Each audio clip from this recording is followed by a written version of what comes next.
Alhamdulillahirabbil alamin. Wassalatu wassalamu ala asyrafil mursalin habibina wa syafi'ina wa maulana Muhammadin sallallahu alaihi wasallam tahal amin wa ala alihi wa sahbihi ajma'in.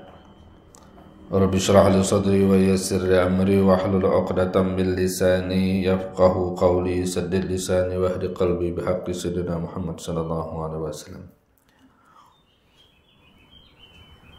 Dua kitab yang judulnya mirip yang kita pelajari, Irsyadul Ibad bab zuhud, ini juga Riyadhus Shalihin babnya bab zuhud.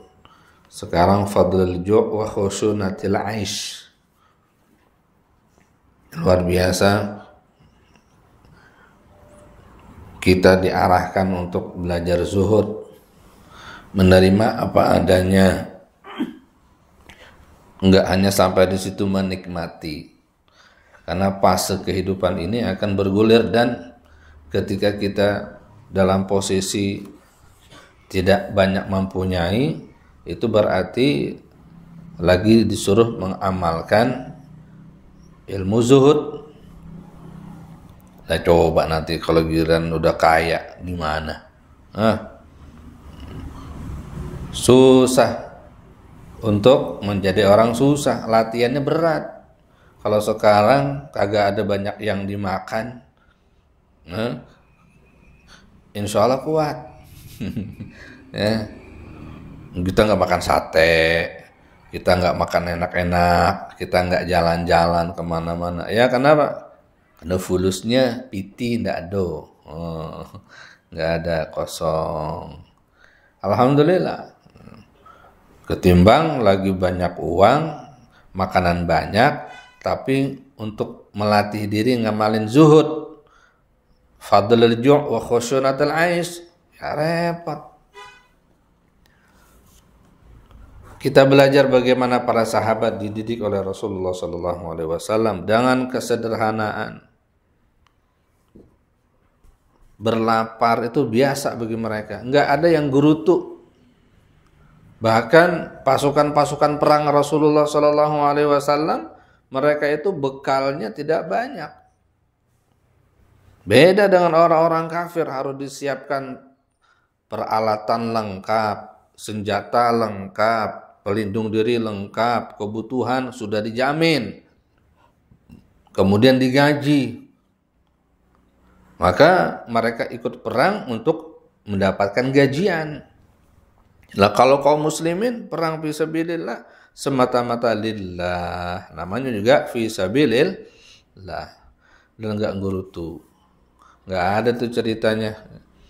Ya Rasulullah, kita mau perang ini, gajiannya berapa nanti? Kalau kita menang nanti dapat wilayah apa? Upahnya enggak ada. Dan mereka perang dengan senjata seadanya, yang jalan kaki, dengan bekal seada-adanya. Kalau seada-adanya orang-orang kafir, sebanyak-banyaknya. Kalau seada-adanya para sahabat, apa yang ada aja dibawa. Ini ada satu kisah yang menarik dan juga menjadi i'tibar bagi kita bahwa tidak selamanya orang yang diuji dengan lapar itu nggak boleh makan kenyang, boleh sesekali. Gak selamanya orang dalam kehidupan yang terbatas itu sesekali hidupnya makanannya enak atau kenyang, boleh. Kita lihat bagaimana para sahabat begitu menerimanya, dijadikan para tentara-tentara oleh Rasulullah SAW dengan bekal yang sangat sedikit. Hadis ini diriwayatkan dari Abi Abdullah Jabir bin Abdullah radhiyallahu anhuma. Qala, beliau bercerita sama temannya, ba'atsana Rasulullah sallallahu alaihi wasallam. Satu waktu kami diutus oleh Rasulullah, ada misi. Wa ammara alaina Aba Ubaidah radhiyallahu anhu, dan beliau mengangkat pemimpin pasukan kami itu Aba Ubaidah radhiyallahu an. Ubaidah ibnu Jarrah. Beliau termasuk salah seorang 10 mubasysyirin bil jannah yang dikabarkan menjadi ahli surga sebelum wafat. Ini petunjuk bahwa yang dijadikan pemimpin memang orang yang punya keutamaan. Jadi kalau mengangkat pemimpin itu, memilih pemimpin memang orang yang punya kredibilitas, punya kepandaian, punya keutamaan. Maka jangan sampai yang kita pilih orangnya lebih rendah kualitasnya dari kita. Kenapa? Karena kita menyerahkan urusan sama dia. Makanya Rasulullah mengangkat Aba Ubaidah radhiyallahu an, yang di atas para sahabat lain keutamaannya. Apa itu? Beliau termasuk orang yang dikabarkan oleh Rasulullah masuk surga. Kamu masuk surga nanti. Luar biasa. Kalau kita ini berharap masuk surga, nggak ada label, stempel belum. Kalau Nabi kasih tahu, kamu masuk surga. Allah. Natalaqa 'iran li Quraisyin. Tugas kami adalah untuk mencegat, bertemu ya, satu pasukan orang Quraisy.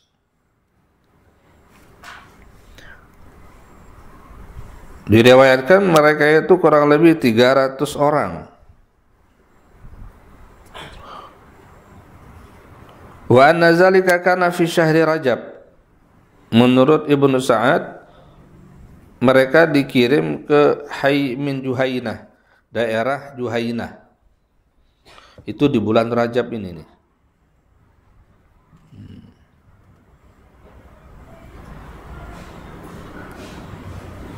Wa zawwadana jiraban. Nabi SAW memberi kami bekal satu kantong min tamarin, kurma. 300 orang dikasih bekal satu kantong ditenteng. Ya sebesar-besarnya kantong yang ditenteng ya mungkin 3 kilo berapa, 5 kilo juga. Banyak banget kantong apa itu ya. Satu kantong. Lam yajid lana ghairahu. Yang kami nggak punya lagi selain itu.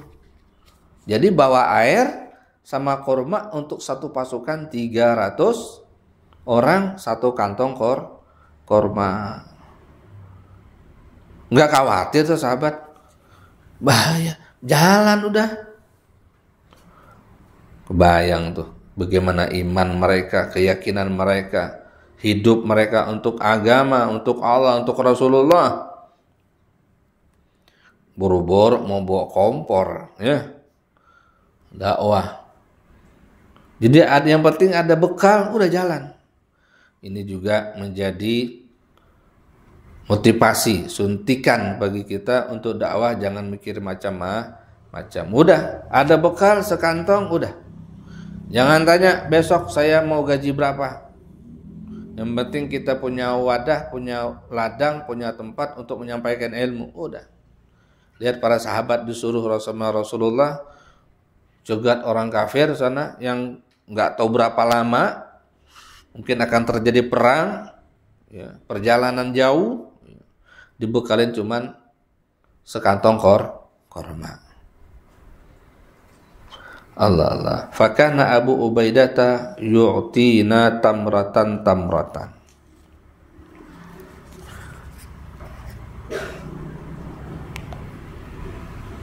Kata Jabir bin Abdullah radhiyallahu an, makan kami itu gimana?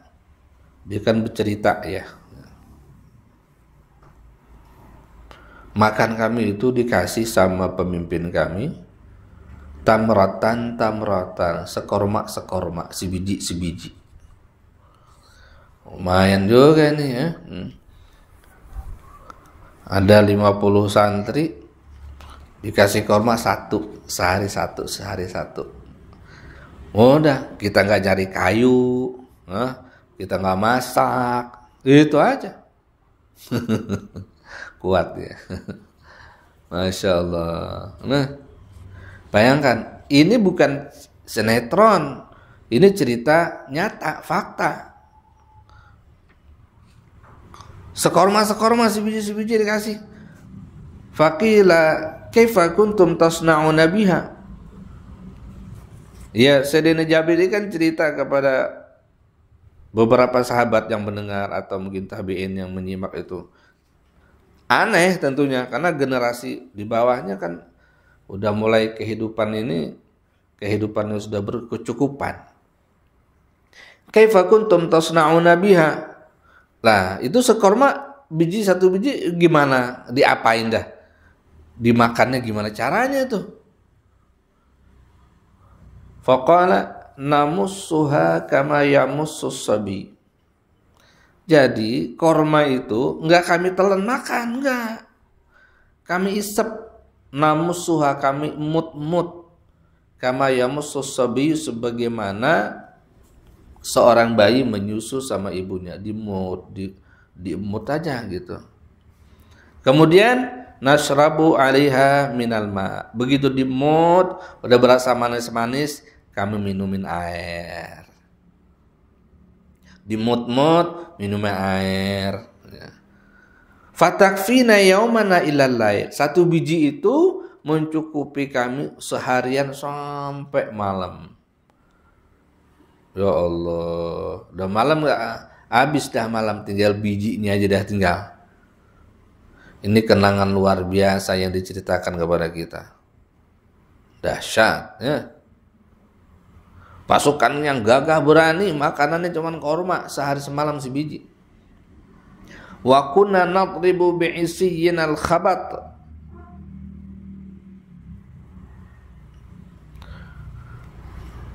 Kemudian kami memukul dengan tongkat-tongkat kami, maksudnya menumbuk. Al-khabat macam rumput gitu ya.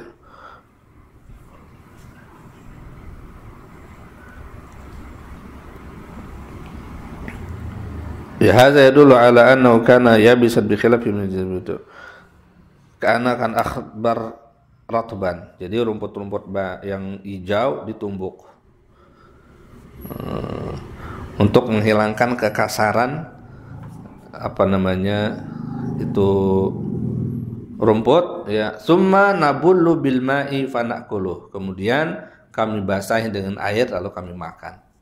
Jadi biasa para sahabat tuh makan rumput ya, yang lembut-lembut ditumbuk, dikasih air. Kok makan rumput? Ya mungkin pikiran sahabat, ontak kambing aja makan rumput hidup ya enggak. Ada saripati-saripati yang bisa menguatkan tubuh, menjadi kalori, tenaga. Boro-boro pakai penyedap rasa garam dan sebagainya, rumput ditumbuk-tumbuk, dikasih air, makan, jejel, yang penting ada yang berisi tuh di usus 12 jarinya, lambungnya biar kagak ngegesek. Allahu Akbar. Begitulah kehidupan mereka selama perjalanan. Qala wantalaqna ala sahilil bahri. Sampailah kami kepada pinggir pantai, sahilil bahri, pinggiran pantai laut. Farufi'a lana ala sahilil bahri. Lalu ditampakkan kepada kami di pinggir pantai itu kahai'atil kasibid dakhmi. Ada sesuatu gundukan, kasib gundukan tanah seperti gundukan yang besar ya. Jadi seolah-olah kami lihat begitu sampai ke pinggir pantai, lihat ada bukit kecil itu, kayak semacam bukit gundukan tanah, seperti dari jauh tuh kelihatan hitam gundukan. Fa'atainahu, maka kami samperin sesuatu yang meninggi itu. Fa'idan, ternyata ia al-marfu', yang meninggi kelihatan tinggi tadi itu adalah dabatun, yaitu dabah, hewan. Tud'a ambar. Kalau mereka menamakan namanya ambar. Itu jenis ikan. Ya. Ikan laut yang mati di pesisir pantai. Mungkin ikan paus kali yang gede gitu ya. Namanya ambar. Jadi terdampar di pinggir pantai. Faqala Abu Ubaidah, maka kata Abu Ubaidah, maita, bangke tuh, bangke. Artinya bangke yang nggak boleh dimakan dong. Tsumma qala, kemudian beliau berubah pikiran, la, enggak apa-apa katanya. Ya, karena kan yang memutuskan itu adalah Abu Ubaidah. Bal nahnu Rasulillah sallallahu alaihi wasallam. Enggak apa-apa. Kita ini semuanya adalah utusan Rasulullah sallallahu alaihi wasallam. Wa fi sabilillah, dan kita berada di jalan Allah. Wa qad turtum, dan kalian dalam kondisi darurat. Fakulu, makanlah itu. Jadi mungkin pada saat itu belum diucapkan sabda Rasulullah sallallahu alaihi wasallam yang dimana dikatakan al-ma'u at-tahuru wal hillu maitatu, atau kama qala sallallahu alaihi wasallam. Air itu suci dan bangkainya halal. Mungkin pada saat itu belum mendengar sabda ini, atau sabda Rasulullah ini belum diucapkan. Makanya pada saat itu Abu Ubaidah ijtihad sendiri aja, karena ini hajat dan darurat, ya udah makan aja itu bangkai ikan mati. Tapi hukumnya sebenarnya halal.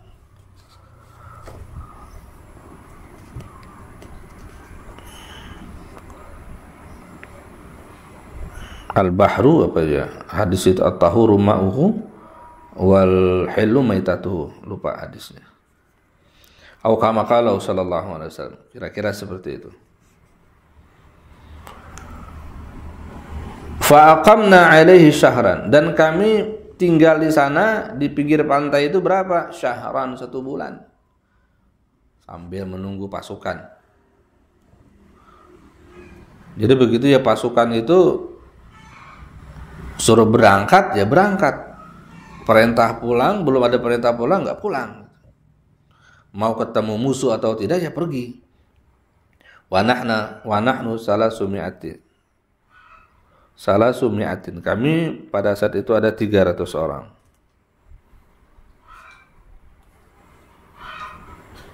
Masya Allah. Jadi itu daging dimakan selama sebulan. Hatta saminna, sehingga sebulan itu kami jadi gemuk-gemuk.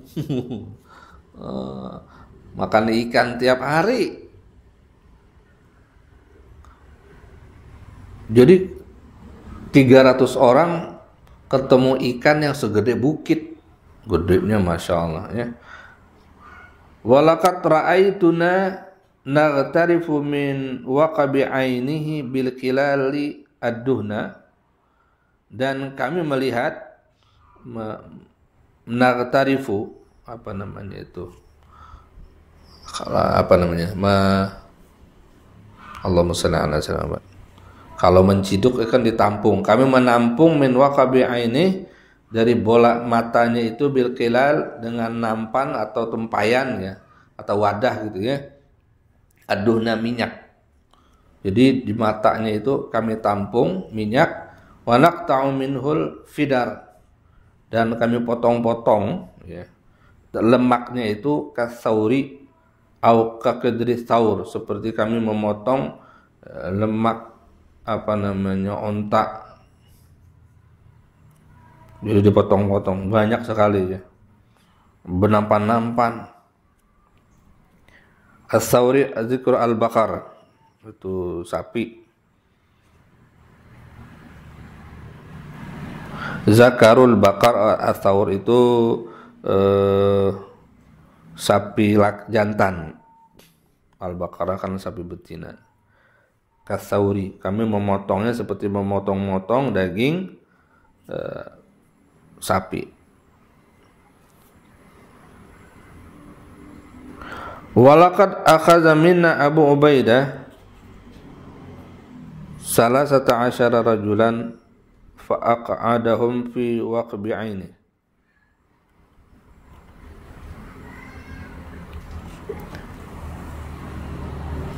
Pada saat itu Abu Ubaidah mengambil dari kami, mungkin untuk ngecek berapa luas itu lubang matanya itu ya.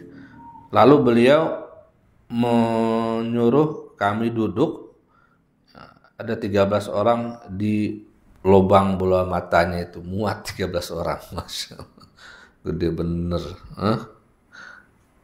Wa akhadha dila'an min adla'i, dan beliau mengambil salah satu rusuk daripada rusuk ikan itu, ikan ada tulangnya ya, lengkungannya itu tuh. Fa'aqamaha, lalu ditegakkan lengkungan dia punya ikan itu kan, ditegakkan itu. Summa rahala a'zama ba'irin ma'ana, lalu beliau menjalankan onta yang paling tinggi, paling besar yang kami miliki. Famarra min tahtiha, dan melewati dari lengkungan itu rusuk. Masya Allah. Jadi tulangnya itu dilengkungkan begitu, onta paling gede lewat di bawahnya, nggak nyangkut itu kepala onta. Gede bener itu. Masya Allah. Tidak dikisahkan berhasil atau tidak bertemu musuh, mungkin nggak ada musuhnya ya. Wa tazawwadna min lahmihi wa sa'iqa, dan kami berbekal dari daging ikan tersebut, wa sa'iqa, dan juga dendeng. Jadi biar utuh lama, jadi ikannya itu dijemur, dipotong-potong, dijemur. Jadi kalau ibarat daging itu jadi dendeng ya. Ikan asin kan kalau dijemur jadi dia nggak busuk jadinya. Jadi bekalnya itu luar biasa. Falamma qadimnal Madinah, ketika kami tiba sampai di Madinah, ataina Rasulullah sallallahu alaihi wasallam, kami pun mendatangi Rasulullah sallallahu alaihi wasallam, fazakarna dzalika lahu, kami pun menerangkan, menjelaskan apa yang terjadi dan tentang itu ambar tadi, ikan besar. Apa jawab Rasulullah? Faqala huwa rizqun, itu adalah rezeki, akhrajahullahu lakum, yang Allah keluarkan sengaja untuk kalian. Allah Allah. Fahal ma'akum min lahmihi syai' fatat'imuna, kata Nabi, masih punya sisa enggak? Kita mau makan, mau nyobain juga. Sebagai tasliyah, sebagai penggembira, selama ini kan mereka makan itu masih ada rasa khawatir juga, boleh apa kagak, makanya dibawain itu bagian dari daging tersebut untuk sebagai bukti dan ditanyakan kepada Rasulullah. Ternyata Rasulullah malah menghilangkan keraguan-raguan mereka, sehingga Nabi bilang, ada sisanya enggak? Sini, bagi sini, mau dicobain juga. Fahal ma'akum min lahmi syai'un fatut'imuna, fa arsalna ila Rasulillah sallallahu alaihi wasallam, lalu kami pun memberi kepada Rasulullah dari daging ambar tersebut, fa akalahu, lalu beliau memakannya. Rawahu Muslim. Masya Allah, hadiah dari Allah Subhanahu wa ta'ala bagi orang-orang yang taat kepada Nabi sallallahu alaihi wasallam dan enggak ngeluh dalam kehidupan, rela aja mengikuti kehidupan ini. Dan ternyata mereka digembirakan dengan rezeki dari Allah Subhanahu wa ta'ala. Kita nggak bayangkan bagaimana mereka dalam keadaan lapar yang terbiasa makan seharian full sampai malam dengan satu biji korma ditambah tumbukan rumput. Tiba-tiba ketemu daging, pesta besar.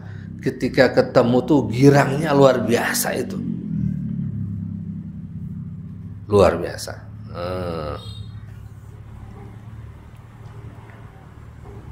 Rawahu Muslim.